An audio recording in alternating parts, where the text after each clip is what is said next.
Hello दोस्तों, मेरे इस वीडियो में आप सभी लोगों का स्वागत है। तो पिछला वीडियो मैंने डीवी और मेडिकल से रिलेटेड जो बनाया था उसमें कई लोगों का यह सवाल था कि कई लोगों का कई प्रॉब्लम थे, जैसे ओबीसी रेलवे फॉर्मेट से लेकर के ईबीसी से रिलेटेड, नेम करेक्शन से लेकर या फिर एप्लीकेशन फॉर्म नहीं है एट्सेट्रा, बहुत सारे थे। तो एक एक करके मैं सारी चीज़ों का जवाब दूंगा। तो ध्यान से वीडियो को देखते रहिएगा और ज़्यादा जानकारी के लिए हमसे जुड़ जाइए, हमारे चैनल को सब्सक्राइब कर लीजिए। और कोई भी क्वेरी रहे तो कमेंट बॉक्स में आप उस चीज़ को पूछ सकते हैं। तो पहला क्वेश्चन यही था सबका कि अगर हमारे पास एप्लीकेशन फॉर्म नहीं है जो हमने 2019 में भरा था, कई लोगों ने गुम कर दिया है। तो इसका ये है, मैं मेरे टाइम पे क्या हुआ था, जब मैं देने गया था मेरे पास भी एप्लीकेशन फॉर्म नहीं था। तो मैं भी परेशान था क्योंकि कई जगह बोल रहे थे एफ़िडेविट बनवा के जाना है, पर मैं एफ़िडेविट बनवा के नहीं गया था। मैं वहाँ पे गया, मुझसे एप्लीकेशन फ़ॉर्म मांगा ही नहीं गया।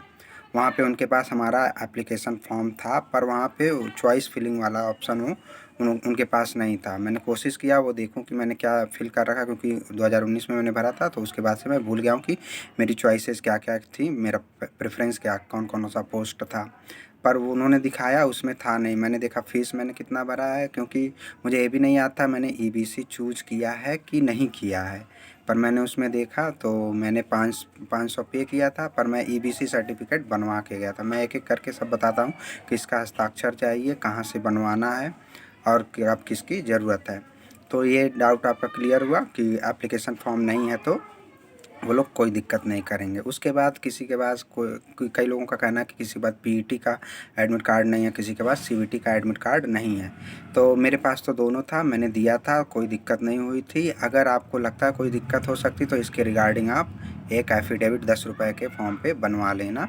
वैसे आपसे पीईटी और सीबीटी का तो एडमिट कार्ड वो मांगेंगे ही, तो ये आप देख लेना, आपके पास होना चाहिए। नहीं है तो आप बनवा लेना, एफिडेविट बनवा लेना उसके लिए।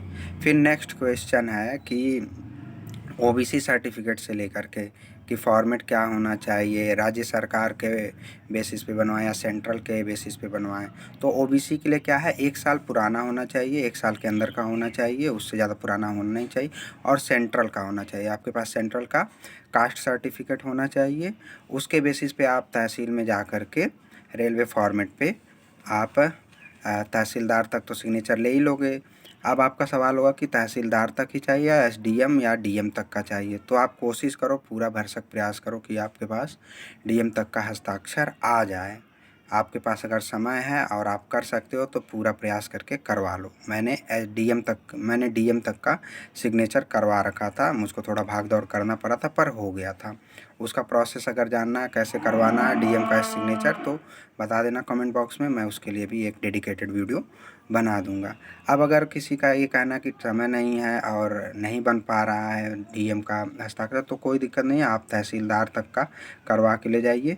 मैं वहाँ पे दिया था तो वहाँ पे वो तहसीलदार लेवल तक का भी ले रहे थे और डीएम वगैरह तक का तो उन्हें लेना ही पड़ेगा। तो ये भी क्लियर हुआ आपका डाउट। उसके बाद कई लोगों का सवाल है ईबीसी सर्टिफिकेट से लेकर के। तो ईबीसी सर्टिफिकेट से अगर आपने फॉर्म डालते समय अगर लाभ उठाया 250 रुपये का, तो उसके लिए आप ईबीसी सर्टिफिकेट बनवा लेना, वहाँ पे वो लेंगे ही लेंगे आपसे।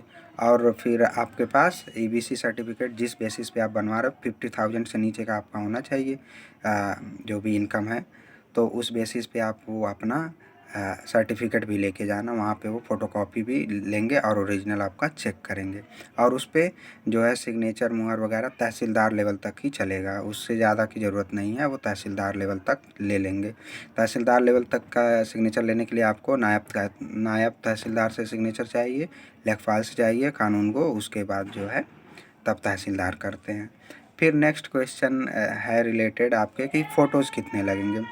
फ़ोटोज़ आपको ये मान के चलो आप 12 फ़ोटोज़ लेके जाना, और एक ही सेम तरीके का, पुराना भी चलेगा और नया भी चलेगा। कोशिश करना नया ही ले जाओ, क्योंकि अब तो आपको अपडेट ही करना है। पर अगर आप चाहते हो कि पुराना आपके पास फ़ोटो है, आप वही यूज़ करना चाहते हो, तो वही ले जाना, कोई दिक्कत नहीं होगी। फिर उसके बाद आपके डाउट थे कि नेम करेक्शन से लेकर, बहुत सारे लोगों का कमेंट है कि नेम करेक्शन को लेकर के दिक्कत है, हमने स्पेलिंग चेंज करवा लिया, नेम चेंज करवा लिया है, तो इससे देखिए ये समस्या मेरे साथ भी थी, मैं भी बहुत, जब तक मेरा हुआ नहीं था मैं बड़ा परेशान था। बहुत सारी वीडियोज़ मैंने देख रखी थी, करीब 20-50 वीडियोज़ देख रखी थी, और उसमें वो क्लियरली कोई लोग बताते नहीं थे क्या है कैसे है, बस यही बोलते थे एफिडेविट चिल्लाते थे, उस आगे बढ़ जाते थे।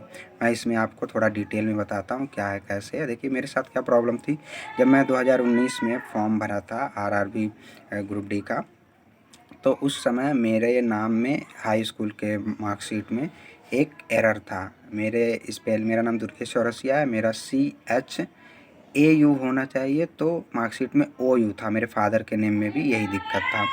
तो उस टाइम तो मैंने मार्कशीट के हिसाब से भर दिया था फॉर्म, पर बाद में चल कर के मैंने अपने सहूलियत के हिसाब से, क्योंकि हर जगह मुझको मेरे और बाकी डॉक्यूमेंट पे तो से अच्छा नाम आ गया था, रियल नेम मेरा करेक्टेड नेम आ गया था, पर उसी में दिक्कत था, तो मुझको उसको करेक्ट करवाना पड़ा। 2021 में मैंने करेक्ट करवा लिया, मेरा O से A हो गया था।